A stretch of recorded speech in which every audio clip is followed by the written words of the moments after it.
نحمده ونصلي ونسلم على رسوله الكريم ما بعد فأعوذ بالله من الشيطان الرجيم بسم الله الرحمن الرحيم ورفعنا لك ذكرك آمنت بالله صدق الله مولانا العظيم رب اشرح لي صدري ويسر لي أمري واحلل عقدة من لساني يفقهوا قولي رب زدني علما إن الله وملائكته يصلون على النبي يا أيها الذين آمنوا صلوا عليه وسلموا تسليما بابا بلند پڑھی اللهم صل على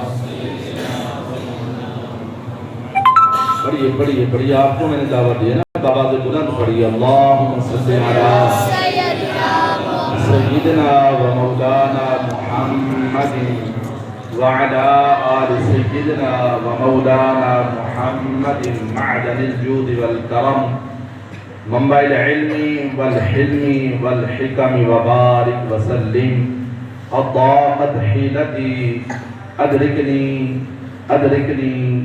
أدركني يا رسول الله يا رسول الله انظر حالنا يا حبيب الله اسمع قالنا إنني في بحر هم مغرق خذ يدي سهل لنا أشقالنا خذ يدي يا شاهدنا خذ يدي شيئا لله أنت نور أحمدي قدموں میں جبی کو رہنے دو چہرے کا تصور مشکل ہے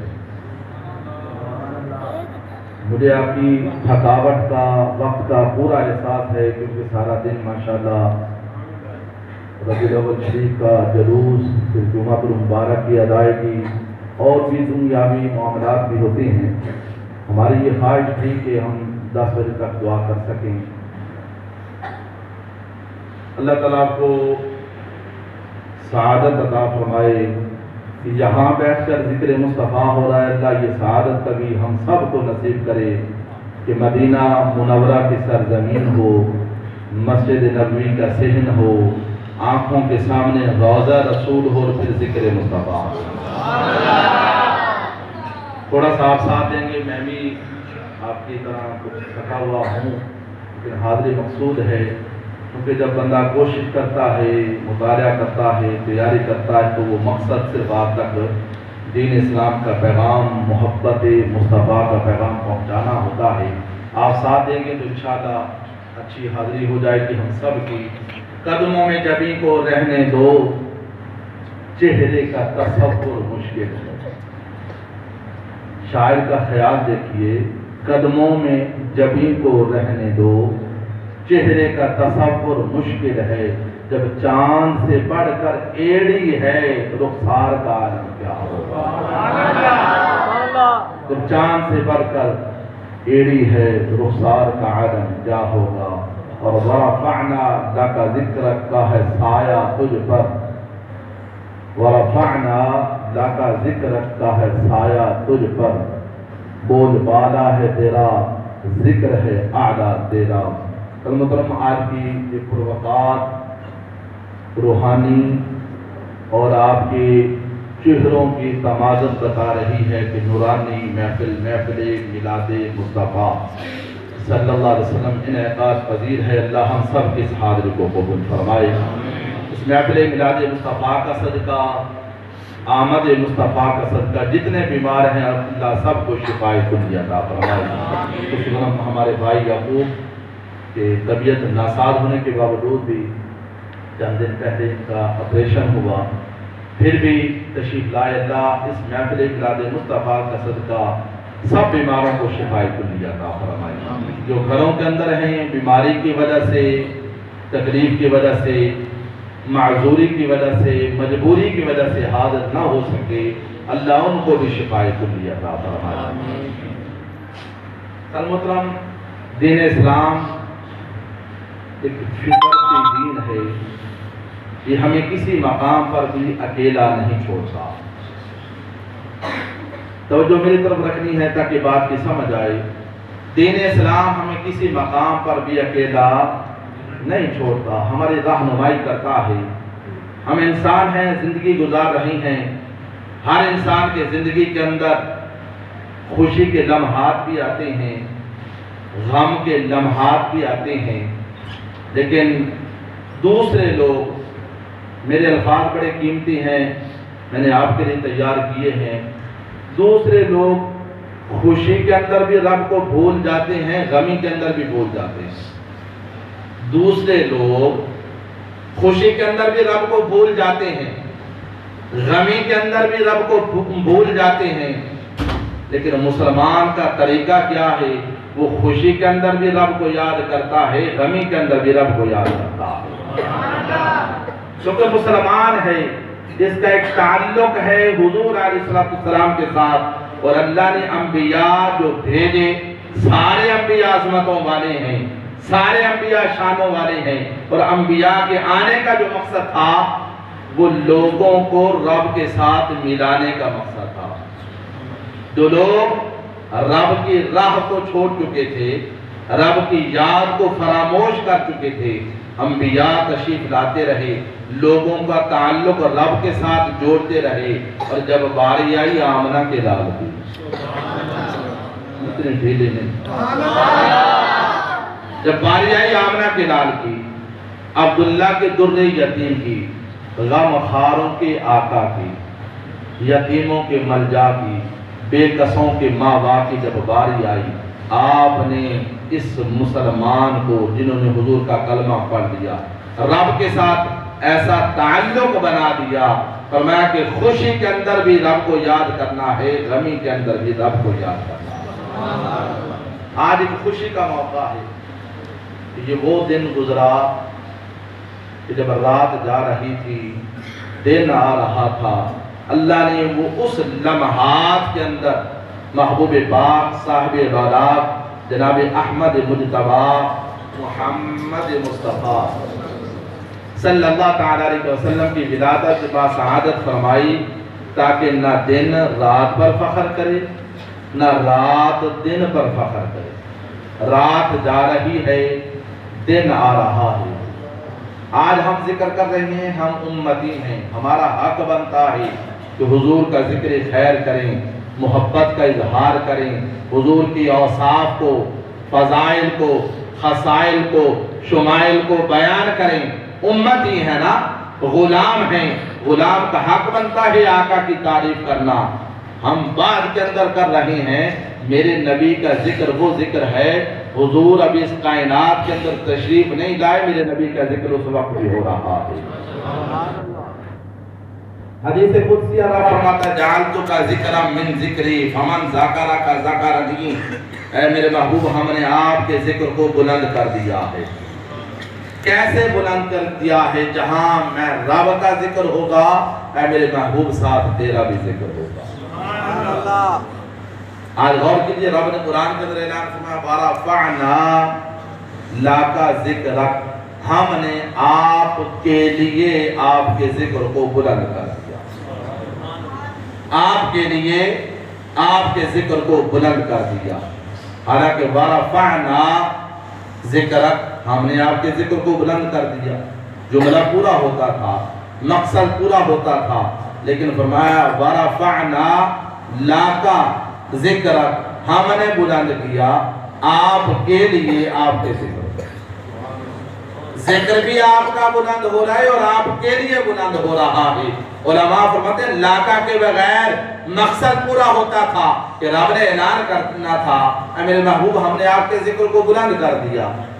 لاکا کے بغیر جملہ پورا ہوتا تھا، مقصد پورا ہوتا تھا، رب نے لفظ لاکا لگا کر بتا دیا ہم نے آپ کے ذکر کو بلند کیا ہے، اور اب آپ کو اختیار دے دیا ہے، جس کو آپ چاہیں گے اس کے ذکر کو آپ بلند فرماتے جائیں۔ میرے نبی نے کیسے اپنے غلاموں کو نوازا؟ ابو بکر آیا تو صدیقیت کا شہنشاہ بنا دیا، عمر آیا تو عدالت کا شہنشاہ بنا دیا، عثمان آیا تو حیا کا شہنشاہ بنا دیا، علی آیا تو حیدر قرار بنا دیا۔ صرف حضور کا ہی ذکر بلند نہیں ہوا، جو حضور کے ساتھ جڑتے گئے، حضور کے نسبت کے اندر آتے گئے، اللہ نے حضور کے ذکر کی وجہ سے حضور کے ساتھ نسبت ہونے والی ہر چیز کے ذکر کو بلند کر دیا۔ میں عرض یہ کر رہا تھا کہ ہم بعد کے اندر ذکر کر رہے ہیں، میرے نبی کا ذکر پہلے سے جاری ہے۔ حضرت آدم علیہ السلام وقت وصال قریب آیا، کون ہیں؟ ابو البشر، تمام انسانوں کے باپ، پہلے انسان۔ حضرت سیدنا آدم علیہ السلام زندگی کے آخری لمحات آئے، اپنے بیٹے جناب شیش کو آواز دی، بیٹے حاضر ہوئے۔ حضرت آدم علیہ السلام فرماتے ہیں، بیٹا جب تجھے رب کی بارگاہ کے اندر کوئی حاجت منوانی ہو، کو آرزو پوری کروانی ہو، کسی بات کی چاہت ہو، تو محمد کا وسیلہ پیش کرنا، اللہ تیری چاہت کو پوری کر دے گا، اللہ تیری حاجت کو پوری کر دے گا۔ عرض کی، اے والد محترم، اے اللہ کے نبی آدم علیہ السلام، یہ کون ہیں جن کا نام آپ مجھے سکھا رہے ہیں؟ اب دیکھیے کب ذکر ہو رہا ہے؟ پہلے بشر حضرت آدم علیہ السلام میرے نبی کا ذکر کر رہا ہے۔ حضرت آدم علیہ السلام فرمائے، یہ وہ شخصیت ہیں کہ جب اللہ نے مجھے منع کر دیا کہ اس ممنوع درخت کا دانہ نہیں کھانا، پھل نہیں کھانا، میں نے کھا لیا، اللہ نے زمین پر بیچ دیا۔ ایک روایت کے مطابق 300 سال اور ایک روایت کے مطابق 350 سال تک حضرت آدم خود فرما رہے ہیں، میں زمین پر آ کر رب کی بارگاہ کے اندر زاری اور قطاری کرتا رہا، رب کی بارگاہ کے اندر آنسو بہاتا رہا، لیکن اللہ نے میری طرف توجہ نہ فرمائی۔ جب مجھے یاد آیا کہ جب میرے جسم کے اندر اللہ نے روح کو ڈالا تھا تو میں نے دیکھا تھا عرش کے پایوں پر لکھا ہوا تھا، لا الہ الا اللہ محمد رسول اللہ۔ حضرت آدم علیہ السلام اپنے بیٹے کو بتا رہے ہیں کہ میں نے عرش کے پایوں پر یہ کلمہ لکھا ہوا پڑھا تو میں نے رب کی بارگاہ کے اندر کی مالک یہ کون ہے جن کا نام نامی اسم گرامی تیرے نام کے ساتھ لکھا ہوا ہے؟ تو رب نے فرمایا، اے آدم اگر اسے پیدا کرنا بنانا مقصود نہ ہوتا تو میں تجھے بھی نہ بناتا۔ تو مجھے جب یاد آیا 300 یا 350 سال ہونے کے بعد میں نے رب کی بارگاہ کے اندر عرض کی، یا ربی اسألوکا بحق محمد ان تغفر لی، یا رب العالمین میں تیری بارگاہ کے اندر تیرے نبی تیرے محبوب محمد کا وسیلہ پیش کرتا ہوں۔ اللہ نے فرمایا، اے آدم تو نے میرے محبوب کو کیسے پہچانا؟ عرض کے مالک تو نے اپنے عرش پر اپنے نام کے ساتھ ان کے نام کو لکھا تھا، اس نام کو میں نے پہچان کر تیری بارگاہ کے اندر وسیلہ پیش کیا۔ اب یہ کیسا ذکر ہو رہا ہے کہ حضرت آدم علیہ السلام اپنے زندگی کی آخری لمحات گزار رہے ہیں اور ان لمحات کے اندر جناب شیس علیہ السلام کو اپنے بیٹے کو میرے نبی کا ذکر پڑھ کر سنا رہے ہیں اور فرمایا، بیٹے میں تجربے کی بات کر رہا ہوں کہ میں نے ان کے نام کے ساتھ وسیلہ پیش کیا، اللہ نے میری دعا کو قبول فرماتے ہوئے مجھے عرفہ والا مقام عطا فرمایا۔ اگر تجھے بھی رب کی بارگاہ کے اندر کوئی حاجت ہو تو اس نام کا وسیلہ پیش کرنا، اللہ تیری دعا کو قبول فرمائے۔ ہر نبی اس کائنات کے اندر جب آتا تو جانے سے پہلے میرے نبی کی آمد کی خوشخبری سے ضرور سناتا۔ ہر نبی اپنی امت کو یہ پیغام ضرور دیتا کہ اگر تمہاری زندگی کے اندر وہ نبی آ جائے، نبی آخر زمان جناب احمد مجتبی محمد مصطفیٰ صلی اللہ تعالیٰ علیہ وسلم آ جائیں تو پھر تم نے ہمارا کلمہ چھوڑ دینا ہے، اس نبی کے کلمے کو پڑھنا شروع کر دینا۔ ہر نبی، اور اس کیسا ذکر ہو رہا ہے۔ حضرت سیدنا سلیمان علیہ نبینا علیہ السلام، اللہ نے نبوت بھی دی ہے اور پوری روح زمین پر اللہ نے حکمرانی بھی عطا فرمائی، نبی بھی ہے اور پوری روح زمین کے بادشاہ بھی ہیں۔ اور صرف بادشاہی کیسی ہے ایک زمین کی بادشاہی ہوتی ہے، وہاں تک میرا حکم چلتا ہے انسانوں پر، لیکن اللہ کے نبی حضرت سلیمان علیہ السلام کو اللہ نے ایسی شان والی حکمرانی عطا فرمائی کہ انسانوں پر بھی حکم چلتا تھا، جنوں پر بھی حکم چلتا تھا، چرند پرند جانوروں پر آپ کا حکم چلتا تھا۔ ایسی شان والی بادشاہی، ہر چیز پر حکم چلتا ہے۔ حضرت سیدنا سلیمان بڑی مزے کی ہے، سیدنا سلیمان علیہ السلام ہوا پر آپ کا حکم چلتا ہے، آپ کا تخت ہوا کے اندر چلتا ہے، آپ اس پر تشریف فرما ہوتے، ساتھ جنات بھی ہوتے، اس وقت کی ان کی امت کے علماء بھی ہوتے، اولیاء بھی ہوتے، بہت بڑا تخت ہوا کے اندر چلتا، اور جہاں جانا چاہتے حضرت سیدنا سلیمان علیہ نبینا علیہ السلام اس تخت کو حکم دیتے، وہ تخت آپ کو لے کر چلتا۔ ایک دن آپ صبح سے نکلے، سارا دن پوری روئے زمین کا چکر لگایا، ایک دن کے اندر پوری روئے زمین کا آپ نے چکر لگایا، پورا ایک لشکر ساتھ ہے، سیر کرتے کرتے ایک مقام پر پہنچے، جنگل ہے، کوئی آبادی نہیں، کوئی گھر نہیں، تخت کو حکم دیا، تخت زمین پر اتر آیا، جو لشکر، جو جنات، جو انسان، جو علماء، جو اولیاء ان کی امت کے آپ کے ساتھ تھے، سب کو حکم دیا یہ سارا سفر، یہ جو جنگل کا سفر ہے، یہاں سے لے کر فلاں جگہ تک یہ پیدل سفر کرنا ہے۔ کیسے سفر کرنا ہے؟ پیدل سفر کرنا ہے۔ سفر ہو گیا، دوبارہ تخت پر سوار ہوئے، تخت ہوا کے اندر اڑنے لگ گیا۔ کسی نے عرض کیا اللہ کے نبی معاملہ کیا، پوری روئے زمین کا چکر لگایا ہے، لیکن اس خطے کو پیدل کیوں سفر کیا گیا، اس حصے کو پیدل چل کر کیوں پار کیا گیا؟ جو جواب حضرت سلیمان علیہ السلام دیتے ہیں، آج ہم اپنے تخت دل کی تختی پر لکھ لیں، آج امتی ہو کر ہم نبی کا ذکر نہ کریں، وہ انبیاء ہو کر حضور کا ذکر کر رہے ہیں۔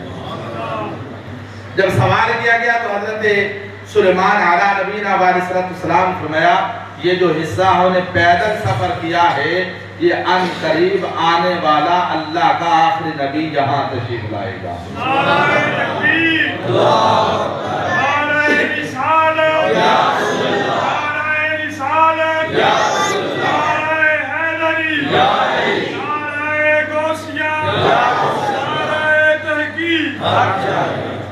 فرمایا اللہ کا آخری نبی ہجرت کر کے اس مقام پر تشریف لائے گا، یہ اس بستی کا نام حضور کی آمد کے بعد مدینہ منورہ ہوگا۔ اللہ کا آخری نبی یہاں ہجرت کے بعد تشریف لائے گا، اور تشریف لانے کے بعد اپنی زندگی کے ایام، ظاہری حیات مبارکہ کے ایام مکمل کرنے کے بعد آپ مدفون بھی اسی مقام پر ہوں گے۔ دیکھیے اللہ کے نبی حضرت سلیمان علیہ السلام اپنی امت کو میرے نبی کا ذکر کیسے سنا، اس جگہ کی تعظیم کر کے مدینہ منورہ، اللہ اس بارگاہ کی، اس جگہ کی حاضری نصیب فرمائے۔ کتنی عظمت والی بات ہوتی ہے، اور غور کیجیے ہم چند دنوں کے لیے جاتے ہیں، تو جب مدینہ سے واپسی ہوتی ہے تو جدائی برداشت نہیں ہوتی۔ اللہ اکبر، ہم امتی ہیں، حضور کی اس گنبد خضرا کی جدائی برداشت نہیں ہوتی۔ پوچھئے ان سے جو ہو کر آئے ہیں، حقیقت بات ہے واللہ قسم خدا کی کہ قدم اٹھانا مشکل ہو جاتا ہے۔ لیکن حضرت سیدنا سلیمان علیہ السلام فرماتے ہیں یہ وہ جگہ ہے جہاں اللہ کے آخری نبی حضرت سیدنا محمد رسول اللہ صلی اللہ علیہ وسلم تشریف لائیں گے، اور ان کی آخری زندگی کے ایام بھی اسی مقام پر گزریں گے، اور آپ کا مدفن شریف بھی یہی جگہ بنے گی۔ اسی طرح حضرت عیسیٰ علیہ نبینا علیہ السلام ایک مرتبہ خطاب فرما رہے ہیں، خطاب کے دوران اتنی عجیب کیفیت بنی کہ لوگوں نے ساروں قطار رونا شروع کر دیا۔ بات دل پر جب اثر کرتی ہے نا تو پھر کیفیت بندے کی بدل جاتی ہے۔ اللہ کے نبی حضرت عیسیٰ علیہ السلام خطاب فرما رہے ہیں، کیفیت ایسی بنی کہ سب نے زار و قطار رونا شروع کر دیا۔ اس محفل کے اندر، اس مجلس کے اندر خواتین بھی حاضر ہیں، مرد حضرات بھی حاضر ہیں۔ ایک خاتون کھڑی ہو کر عرض کرتی ہے، اے اللہ کے نبی، اے کلمۃ اللہ، اے روح اللہ، آپ کتنے عظیم ہیں، اور آپ کی وہ ماں کتنی عظیم ہوگی جس ماں کا دودھ آپ نے نوش فرمایا ہے، جس ماں کا دودھ آپ نے نوش فرمایا ہے، وہ ماں کتنی عظمتوں والی ہوگی۔ آگے وہ خاتون عرض کرتی ہے، اللہ کے نبی، اس ماں کی گود کتنی عظیم ہے جس گود کے اندر آپ اللہ کے نبی تشریف فرما رہے ہیں۔ چاہیے تھا بات ختم ہو جاتی، لیکن جو عشق ہے، جو محبت ہے، وہ کیا ہوتا ہے؟ من احب شیئا اکثر ذکرہ ہو، جس کے ساتھ جتنی زیادہ محبت ہوتی ہے، وہ بندہ اس کا کثرت کے ساتھ اتنا زیادہ ذکر کرتا ہے۔ دنیاوی محبت کی لاکھ مثالیں لے لیں، کوئی بات نہ ہو، بات کوئی اور کر رہی ہوتی ہے، کوئی بات ملتی جلتی آتی ہے، تو بندہ اپنے محبوب کو یاد کر کے کہتے ہیں، میرے محبوب نے ایسے کہا تھا، میرے محبوب نے اس وقت یا ایسی جگہ پر ایسے کیا تھا۔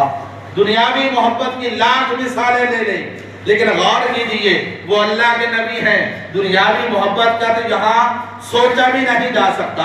ایک خاتون کھڑی ہو کر عرض کرتی ہے، اے اللہ کے نبی، آپ اتنی عظمتوں والے ہیں، وہ ماں کتنی عظمتوں والی ہوگی جس ماں کا آپ نے دودھ نوش فرمایا ہے، جس ماں کی گود کے اندر آپ کھیلے اور پلے پولے ہیں، تو وہ ماں کتنی عظمتوں والی ہوگی۔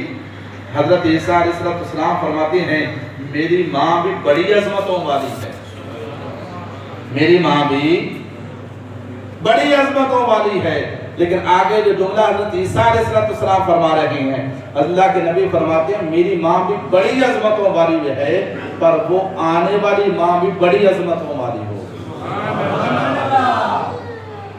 آنے والی بھی وہ ماں بڑی عظمتوں والی ہوگی جو نبی آخر زمان کی ماں بنے۔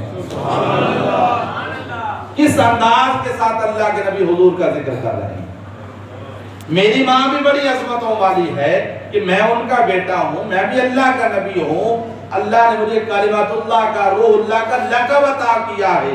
لیکن حضرت عیسیٰ علیہ السلام اپنی ماں کی عظمت کو سننے کے بعد اپنی گفتگو کو، کلام کو ختم نہیں فرما دیتے، فرماتے ہیں میری ماں کی عظمت بیان ہو اور اللہ کے آخری نبی کی ماں کی عظمت بیان نہ ہو، یہ محبت کا تقاضا نہیں ہے۔ آپ بھی محبت کا تقاضا تھوڑا سا دکھائیں نا، بابا جب بلند کہہ دیں سبحان اللہ۔ میں وہ ماں کتنی عظمتوں والی ہوگی۔ اب غور کیجئے، جب اللہ کے نبی حضرت عیسیٰ علیہ السلام نے میرے اور آپ کے آقا علیہ السلام جناب احمد مجتبی محمد مصطفیٰ صلی اللہ تعالیٰ علیہ وسلم کی ماں کا ذکر کیا اور فرمایا وہ ماں کتنی عظمتوں والی ہوگی جس کی گود کے اندر اللہ کا آخری نبی پلے پولے گا۔ وہ خاتون سوال کرتی ہے، اے اللہ کے نبی، وہ کون ہوں گے؟ تو حضرت عیسیٰ علیہ السلام فرماتے ہیں، اللہ نے جو ان کو عظمتیں عطا فرمائی ہیں، ان کی عظمتوں کے سامنے میری عظمت کچھ بھی خیال نہیں رکھتی، ان کی عظمتوں کے سامنے میری کوئی مجال نہیں ہے، کیونکہ وہ تو سارے انبیاء کے امام بن کر آئیں گے، وہ تو سارے انبیاء کے امام بن کر آئیں گے۔ یوں تو سارے نبی محترم ہیں مگر سرور انبیاء تیری کیا بات ہے۔ یوں تو سارے نبی محترم ہیں مگر سرور انبیاء تیری کیا بات ہے۔ تو یہ کیا انداز ہے۔ ایک اور مرتبہ حضرت عیسیٰ علیہ السلام خطاب ارشاد فرما رہے، بڑا پر لطف خطاب کیا اور حضور کی حدیث مبارکہ ہے۔ میرے نبی علیہ السلام فرماتے ہیں، اللہ نے سارے انبیاء کو حسن و جمال بھی بڑا عطا فرمایا ہے، حسن کلام بھی بڑا عطا فرمایا۔ ہر نبی اپنے دور کے اندر اعلیٰ ترین خطیب ہوتا تھا، انداز تکلم، گفتگو کا انداز، لفظوں کا چناؤ، کیونکہ نبی ہوتے تھے۔ یہ نہیں ہو سکتا کہ اپنے دور کے اندر کوئی امتی اپنے نبی سے کلام کے اندر گفتگو کے اندر کسی انداز کے اندر بڑھ جائے، ایسا ہو سکتا نہیں۔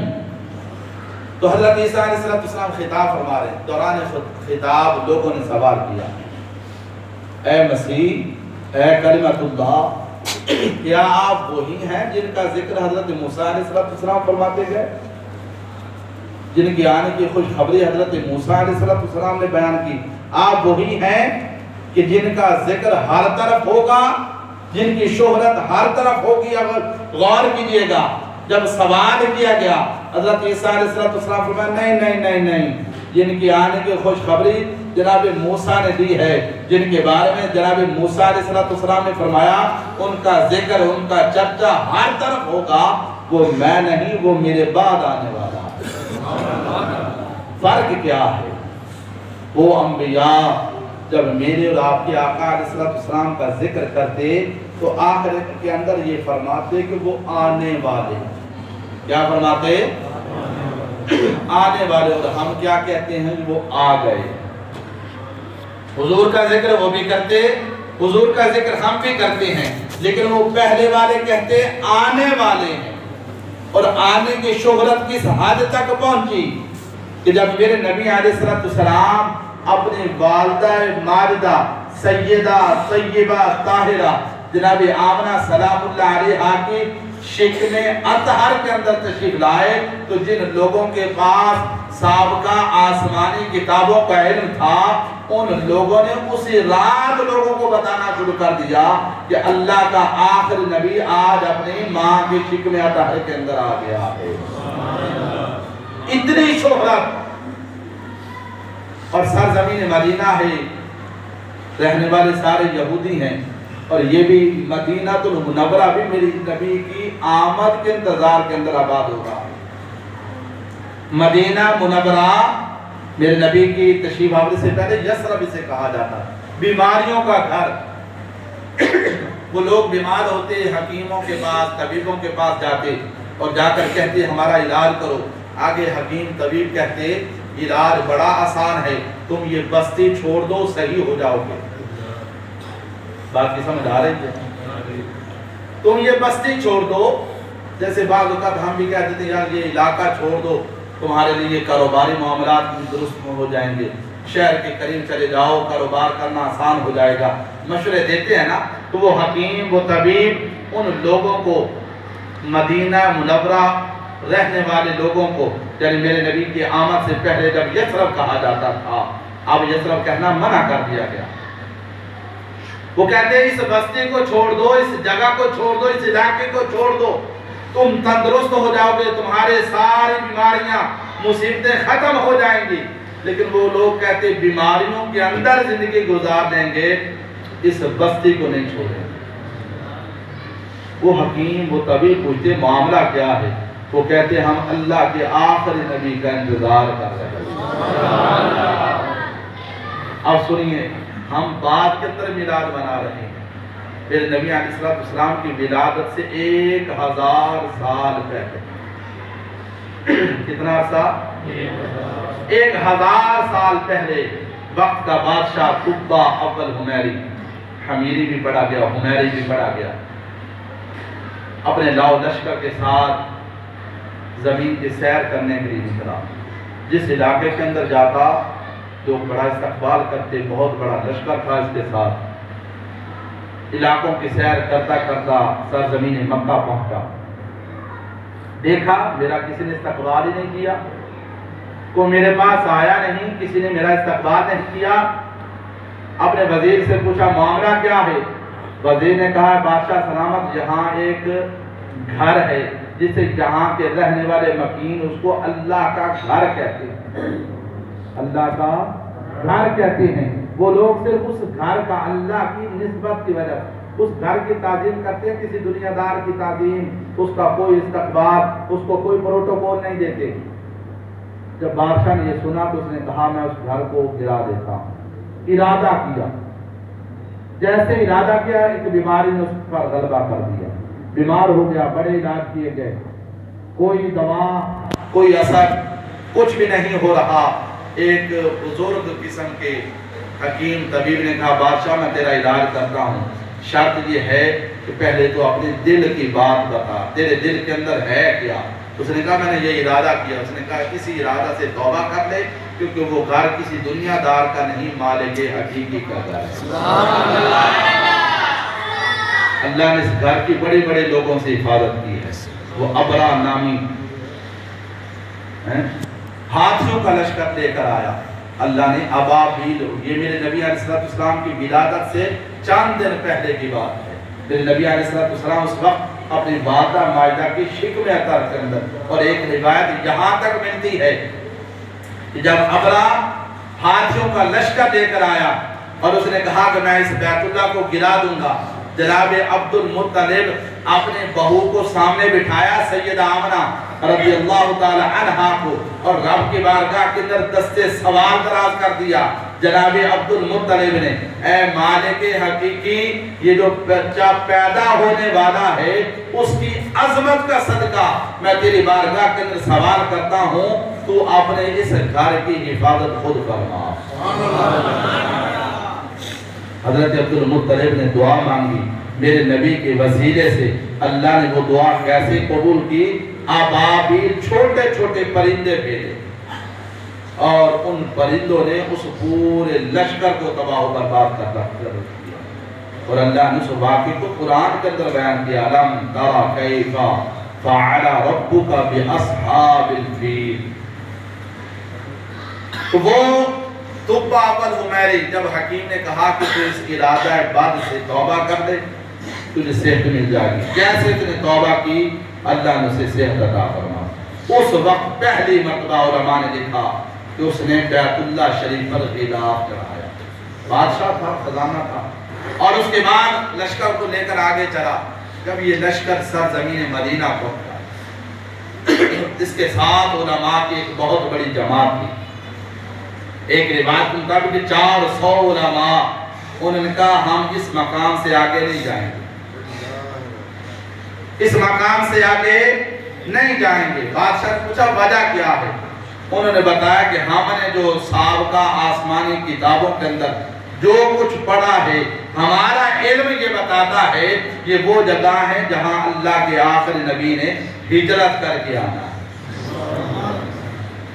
یہ اب مدینہ منورہ کی بستی آباد ہونے لگی، کس انتظار کے اندر؟ میرے نبی کے استقبال کے۔ اللہ کے آخری نبی نے ہجرت کر کے یہاں آنا ہے، ہم اس مقام کو چھوڑ کر نہیں جائیں گے۔ القصہ مختصر، بادشاہ نے وہ 400 علماء کے لیے مکانات تعمیر کروائے، ہر قسم کی سہولیات بنانے کے بعد ایک گھر 2 منزلہ تیار کروایا۔ 2 منزلہ تیار کرنے کے بعد اس نے خط لکھا، سب سے بڑے عالم کے حوالے کیا، اور اسے یہ وصیت کی کہ اگر میری زندگی کے اندر وہ اللہ کے آخری نبی تشریف لے آئیں تو مجھے اطلاع کر دینا، میں اللہ کے آخری نبی کی بارگاہ کے اندر حاضر ہو جاؤں گا، اور اگر میری زندگی کے اندر وہ تشریف نہ لائیں تو میرا خط وصیت در وصیت اپنی آنے والے نسلوں کو یہ وصیت کرتے رہنا، میرا یہ خط اللہ کے نبی کے بارگاہ کے اندر ضرور پہنچنا چاہیے۔ اور یہ جو 2 منزلہ میں نے مکان تعمیر کیا ہے، سب سے بڑے عالم کے حوالے کیا اور کہا ایک مکان تیرا ہے، دوسرا مکان اللہ کے آخری نبی کے لیے میں نے بنا دیا۔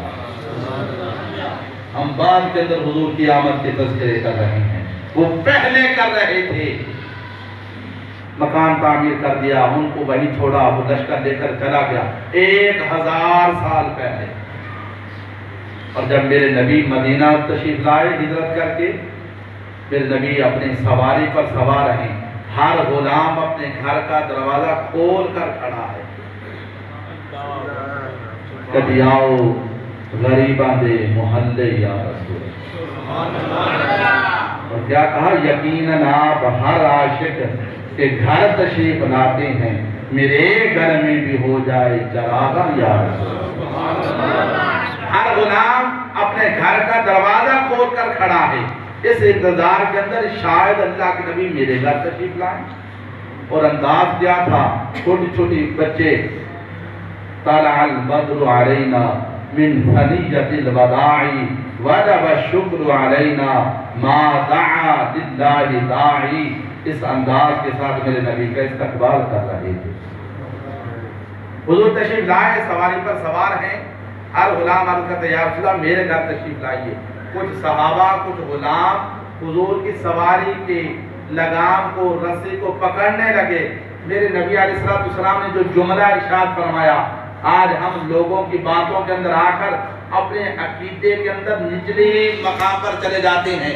جملہ سنیے، جب غلاموں نے سواری کو روکنا چاہا کہ میں روکوں گا، حضور سواری سے نیچے تشریف لائیں گے، میرے مہمان بن جائیں گے، پہلے میرے نبی نے فرمایا میری سواری کے لگام کو چھوڑ دو، میرے سواری جانتی ہے میں نے کہاں جانا. آج کلمہ پڑھ کر امتی ترازو لے کر کھڑا ہے. کتنا علم تھا، فلاں چیز کا علم تھا یا نہیں تھا، فلاں چیز کا علم تھا یا نہیں تھا. امتی ہو کر ترازو لے کر کھڑا ہے اور کہتا ہے کتنا علم تھا. میرے نبی فرماتے میری نسبت کی وجہ سے، کیونکہ میں سواری پر سوار ہوں، میری نسبت کی وجہ سے میری سواری جانتی ہے میں نے کہاں جانا.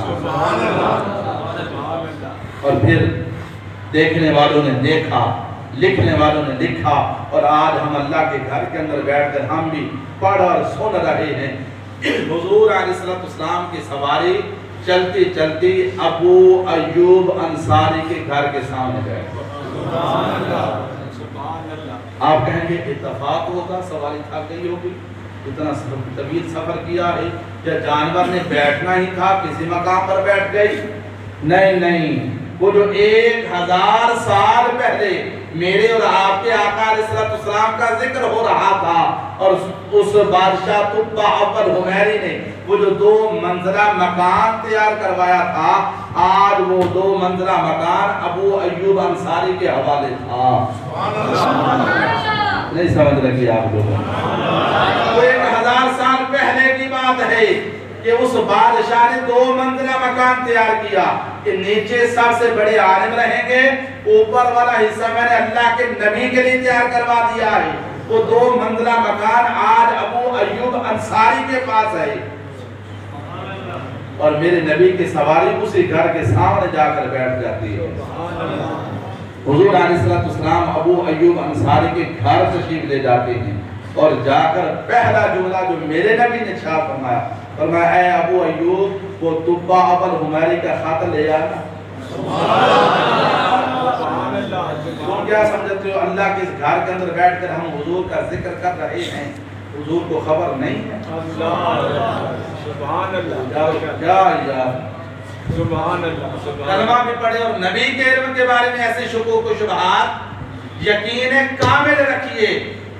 آج اگر ہم بیٹھ کر کسی مقام پر حضور کا امتی، اور مشہور حدیث مبارکہ بار بار سن رہے ہیں، سن چکے ہیں، امتی کسی مقام پر ہو جب حضور کی بارگاہ کے اندر پڑھتا ہے درود پاک، فرشتہ حضور کی بارگاہ کے اندر عرض کرتا ہے یا رسول اللہ آپ کا فلاں بن فلاں غلام آپ کے بارگاہ کے اندر درود پاک کا نذرانہ پیش کر رہا ہے. میں آپ کو ایک اور مزے کی بات بتانے لگا ہوں. یہ فرشتہ کھڑا ہے. ایک حدیث کے اندر میرے نبی علیہ السلام نے ارشاد فرمایا جب تم محبت کے ساتھ درود پڑھتے ہو میں محمد خود سماعت کرتا ہوں. سبحان اللہ. اور اس کے اندر فرمایا جس مقام پر کوئی میرا امتی درود پڑھتا ہے، اور غور کیجئے جب ہم درود پڑھتے ہیں کیا درود پڑھنے سے پہلے اپنا نام ذکر کرتے ہیں؟ نہیں. اپنے باپ کا نام ذکر کرتے ہیں؟ کبھی کسی نے دیا ہو کہ پہلے اپنا نام لے پھر اپنے والد کا نام لے اور اس کے بعد درود پاک پڑھے؟ ایسا نہیں ہے نا، بول دو نہیں ہے نا. تو پھر وہ فرشتہ، وہ جو دربار نبوی کا دربان ہے، وہ جو خادم ہے، جو غلام ہے، جس کی ڈیوٹی ہے حضور کی بارگاہ کے اندر، وہ فرشتہ ساری روئے زمین کو جانتا ہے. آپ کی بدن توجہ کہاں؟ وہ جو حضور کی بارگاہ کا دربان ہے، خادم ہے، غلام ہے، جس کی ڈیوٹی ہے کہ امتی کہیں سے درود پڑھے، اور حضور کی بارگاہ کے نار کرتے یا رسول اللہ آپ کا فلاں غلام فلاں کا بیٹا آپ کی بارگاہ کے اندر درود پاک کا تحفہ پیش کر رہا ہے، قبول فرما لیجئے۔ خادم کے علم کا یہ حال ہے، حضور کے علم کا کیا حال ہوگا؟ دربان کو اللہ نے اتنا علم دے دیا ہے، پورے روئے زمین کو جانتا ہے، حضور کے ہر امتی کو جانتا ہے، صرف امتی کو نہیں اس کے باپ کے نام کو بھی جانتا ہے۔ جب وہ فرشتہ جانتا ہے تو حضور بدر جائے اولا جانتے ہیں، تو حضور فرماتے ہیں اے ابو ایوب ذرا وہ خط لے آنا جو طبہ اپل حمیری نے لکھا تھا، اور حضور علیہ السلام نے اس خط کو منگوایا، پڑھوایا۔ جب حضور کے بارگاہ کے اندر پڑھا گیا، میرے نبی نے فرمایا میں نے تیرے سلام کو قبول کیا، اور اس نے اپنے خط کے اندر لکھا تھا طبہ اپل حمیری نے، یا رسول اللہ اگر میری زندگی کے اندر آپ کی تشریف آوری ہو گئی تو میں آپ کی بارگاہ کے اندر حاضر ہو جاؤں گا، اور اگر میری زندگی نے ساتھ نہ دیا تو کل قیامت والے دن مجھے شفاعت سے محروم نہ کرنا۔ یہ وہ لوگ ہیں جو حضور کی آمد سے پہلے حضور کی آمد کا انتظار کرتا ہے۔ فرق اتنا ہے، وہ کہتے تھے آنے والے ہیں اور ہم کہتے ہیں آ گئے۔ وہ کہتے تھے آنے والے ہیں اور ہم کہتے ہیں آ گئے ہیں۔ اس رسول کی شان کو اللہ نے بیان فرمایا وَرَفَعْنَا لَكَ ذِكْرَكَ، اے میرے محبوب ہم نے آپ کے ذکر کو آپ کے لیے بلند کر کتنا بلند کیا۔ یہ جو لاکا والی بات ہے وَرَفَعْنَا لَكَ ذِكْرَكَ، قرآن مجید کے اندر کئی مقام پر اس لفظ کا ذکر ہوا، کئی مقام پر اس لفظ کا ذکر ہوا، وَرَفَعْنَا ہم نے بلند کیا۔ کتنا بلند کیا؟ اللہ بہتر ہے۔ آپ اور میں اس بات کو سمجھ ہی نہیں سکتے، کیونکہ بلند کرنے والی ذات مالک حقیقی کی ذات ہے، احکم الحاکمین کی ذات ہے، رب العالمین کی ذات ہے۔ کتنا بلند کیا؟ فرمایا جعلتک ذکرا من ذکری فمن ذاکرک ذاکرنی، اے میرے محبوب ہم نے آپ کے ذکر کو بلند کر دیا ہے۔ کیسے بلند کیا ہے؟ آپ کے ذکر کو اپنا ذکر بنا دیا۔ جہاں میں رب کا ذکر ہوگا ساتھ ہے میرے محبوب تیرا بھی ذکر ہوگا۔ آج غور کیجیے، اذان کے اندر رب کا ذکر ہے تو رب کے محبوب کا بھی ذکر ہے، خطبے کے اندر رب کا ذکر ہے تو رب کے محبوب کا بھی ذکر ہے، نماز کے اندر تشہد کے اندر رب کا ذکر ہے تو رب کے محبوب کا بھی ذکر ہے۔ آج سائنس اس بات کو تسلیم کر چکی ہے کہ پورے روئے زمین پر ایک لمحہ بھی ایسا نہیں خالی گزرتا جب کسی نہ کسی مقام پر روئے زمین پر کہیں نہ کہیں آذان کی آواز بلند نہ ہو رہی ہو۔ آپ سورج کے نکلنے کے مقام سے سورج کے طلوع و غروب ہونے کے مقام تک لگاتار سورج آگے آگے چلتا جا رہا ہے۔ کسی مقام پر ظہر کا وقت ہو رہا ہے، کسی مقام پر عصر کا وقت ہو رہا ہے، پیچھے رات ہو رہی ہے، اذان مغرب ہو رہی ہے، اذان عشاء ہو رہی ہے، کہیں فجر ہے تو کہیں عصر ہے، کہیں ظہر ہے تو کہیں عشاء ہے۔ اللہ نے کیسا نظام بنا دیا اور اپنے محبوب کا ذکر کیسے بلند کیا۔ فرمایا جہاں میرا ذکر ہوگا میرے محبوب ساتھ تیرا بھی ذکر ہوگا۔ اور کتنا بلند کیا؟ وَرَفَعْنَا ہم نے بلند کیا۔ کتنا بلند کیا اللہ جانتا۔ اور ایک اسی صورت کے اندر رب نے سورۃ الضحیٰ کے اندر فرمایا وَلَلْآخِرَةُ خَيْرٌ لَكَ مِنَ الْأُولَىٰ، ہر آنے والی گھڑی پچھلی گھڑی سے آپ کی درجات کے اندر بلندی ہو رہی ہے، بہتری ہی بہتری آتی جا رہی ہے۔ آج ہماری زبانوں پر، عام لوگوں کی زبانوں پر یہ جملہ ہے، آج کے جلوس کے اندر لوگوں کا بیان تھا کہ پہلے سے زیادہ تھا۔ یہ ہماری کوئی کوشش نہیں ہے، یہ ہماری خوش قسمتی تو ہے کہ ہم حضور کی میلاد کے اندر آ گئے، ہم حضور کی میلاد کی آمد کے جلوس کے اندر ہم شامل ہو گئے، یہ ہماری خوش قسمتی تو ہے، لیکن یہ جو تعداد دن بہ دن بڑھتی جا رہی ہے، یہ رب کا اپنے محبوب کے ساتھ کیا ہوا وعدہ ہے۔ میرے محبوب ہر آنے والی گھڑی گزشتہ گھڑی سے بہتر ہوگی، دن بہ دن ہر لمحہ آپ کا ذکر بلند ہوتا چلا جائے گا۔ بڑے بڑے بادشاہ آئے، بڑے بڑے نامور آئے، لیکن نام ختم ہو گئے، اور میرے نبی کا ذکر بھی باقی رہا، میرے نبی کا نام بھی باقی رہا۔ بڑے لوگ آئے مٹانے کے لیے، شرک ہے، بدعت ہے، فلاں ہے، فضول خرچیت، تم میلاد مصطفیٰ پر جو کچھ خرچ کرتے ہو، فلاں بیٹی کو دے دو، فلاں لڑکی کو دے دو، فلاں بیوہ کو دے دو، سارے معاملات صرف ربیع الاول کی محفل میلاد پر یاد آ جاتے ہیں۔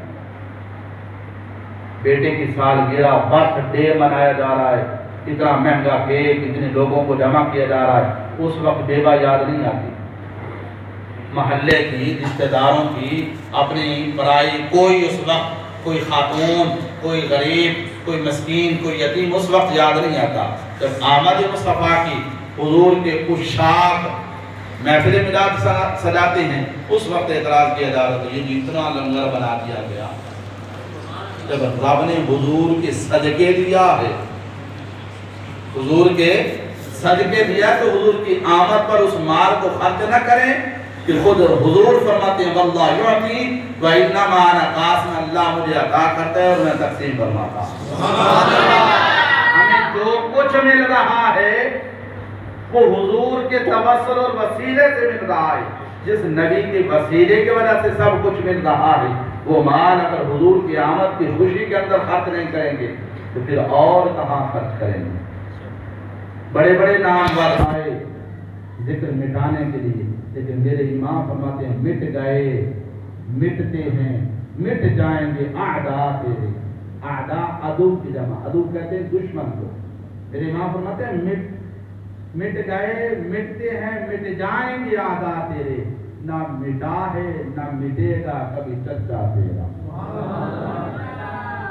دنیا کے اندر بڑے بڑے نامور آئے، لیکن جب گئے ذکر ختم، نام ختم، بادشاہ آئے، پوری روز زمین پر حکمرانی کرنے والے، اور علماء نے لکھا 4 بادشاہ سے گزرے جنہوں نے پوری روز زمین پر حکمرانی کی۔ ختم ہو گیا۔ آج کسی عام بندے سے پوچھا جائے جانتے وہ کون تھے؟ پتہ نہیں، 2 مسلمان تھے، 2 کافر تھے، لیکن ختم ہو گئے، نام و نشان ختم ہو گیا، قبروں کے نشانات ختم ہو گئے، نہ مٹا ہے نہ مٹے گا کبھی چلتا تیرا۔ میرے محبوب کا ذکر آج بھی چل رہا ہے، قیامت تک چلتا رہے گا۔ صرف قیامت تک کی بات نہیں، قبر کے اندر بھی حضور کا ذکر ہوگا، میدان حشر کے اندر بھی حضور کا ذکر ہوگا، کل قیامت کے بعد جنت کے اندر بھی حضور کا ذکر ہوگا۔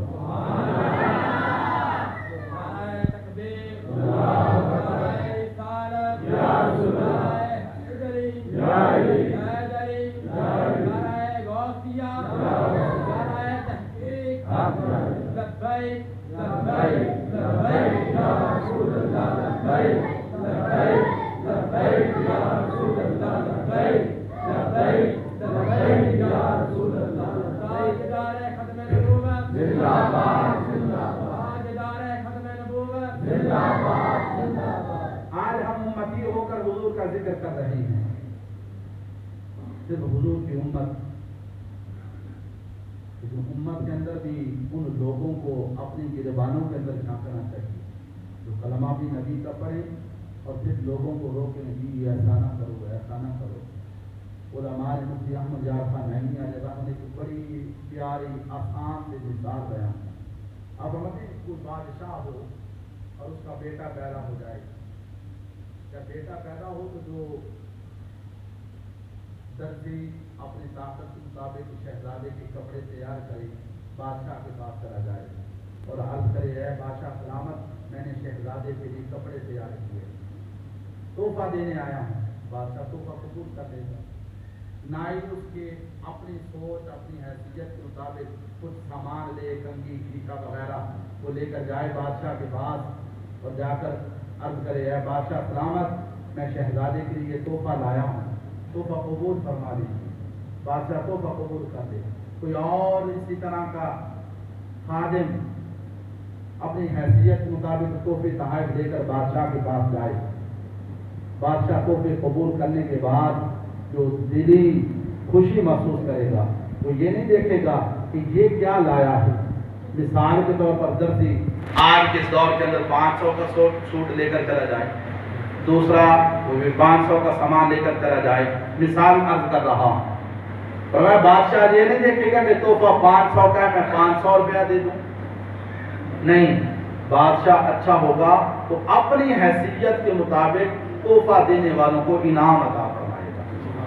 کیونکہ بادشاہ کو اس بات کی خوشی ہوگی کہ بیٹا میرے گھر کے اندر پیدا ہوا ہے, میرے ساتھ تعلق کی وجہ سے یہ میرے خادم ہیں, میرے رعایا ہیں, انہوں نے تحفے تحائف پیش کیے.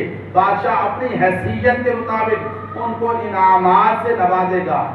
مفتی احمد یار خان نعیمی رحمۃ اللہ تعالی علیہ یہ مثال بیان کرنے کے بعد آگے فرماتے ہیں, جب وہ لوگ تحفے تحائف دینے کے لیے جائیں اور کوئی راستے کے اندر کھڑا ہو جائے اور نہیں تحفہ نہیں دینا یہ حرام ہے, یہ بدعت ہے, یہ شرک ہے, تم کیسے تحفے تحائف لے کر چل پڑے ہو, بادشاہ کا بیٹا پیدا ہوئے تو کیا ہوا, یہ تحفے دینا حرام ہے, بدعت ہے. جب بادشاہ کو اس بات کی خبر ملے گی, غور کیجئے کہ آپ نے جواب دینا میرے سوال کا, تو بادشاہ اس روکنے والے کو انعام دے گا یا اس پر ناراض ہوگا؟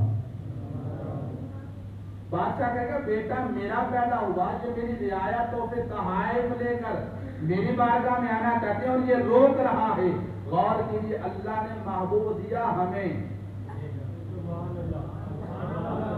ہم اپنی حیثیت کے مطابق خوشی مناتے ہیں. اللہ نے جو مال دیا حضور کی آمد محفل میلاد مصطفیٰ پر گھروں کو سجاتے ہیں, اپنے سینوں کو سجاتے ہیں, گلی محلے کو سجاتے ہیں, جلوس پر مال خرچ کرتے ہیں. ہم کہتے ہیں اللہ نے اتنا بڑا انعام دیا, ہم اپنی حیثیت کے مطابق رب کی بارگاہ کے اندر خوشی کا اظہار کر رہے ہیں. اللہ اس خوشی پر جو انعامات عطا فرمائے گا, اب جو روکنے والا روکے گا تو رب اس بندے پر خوش ہوگا کہ ناراض ہوگا؟ میرے بندے ہیں, میرے محبوب کے آمد کی خوشی منا رہے ہیں. اور میں نے جمعہ پر عرض کیا کہ ہم میلاد اس لیے مناتے ہیں کہ اللہ کے انبیاء پہلے بھی آئے, لوگوں نے اللہ کے انبیاء کے معجزات کو دیکھا. کچھ لوگوں نے حضرت عزیر علیہ السلام کو ابن اللہ کہنا شروع کر دیا, کچھ لوگوں نے عیسیٰ علیہ السلام کو ابن اللہ, اللہ کا بیٹا کہنا شروع کر دیا. ہم حضور کا میلاد بیان کر کے اس بات کو واضح کرنا چاہتے ہیں, رب کا میلاد نہیں ہے, کیونکہ رب پیدا نہیں ہوا, لم یلد ولم یولد, نہ وہ کسی سے بنا ہے نہ اس سے کوئی بنا ہے. رب کا میلاد نہیں ہے اور مصطفیٰ کا میلاد ہے.